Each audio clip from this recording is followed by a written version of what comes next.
our Dropbox integration, users can access Dropbox files within TimeSolv. These Dropbox folders for clients and matters are automatically generated in Dropbox when created in TimeSolv once you connect the apps together. If you have a Dropbox account and would like to connect to TimeSolv, click on Documents, Settings, and the Configure Dropbox link. Click on Connect to Dropbox, log into your account,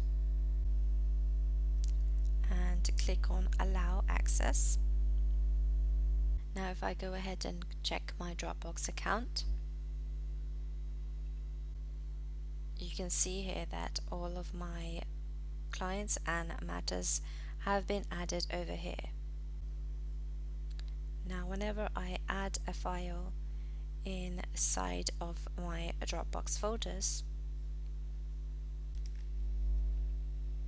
save this file, and we go back into TimeSolv, click on Documents and Documents,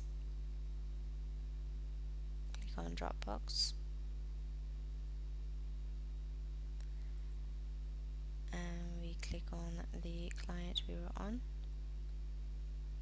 click on the matter, and here we go.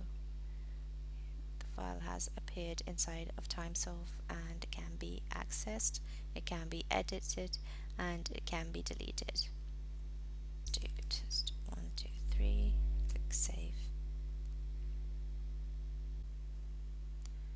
and we go back into Dropbox, and you can see that the file name has been changed.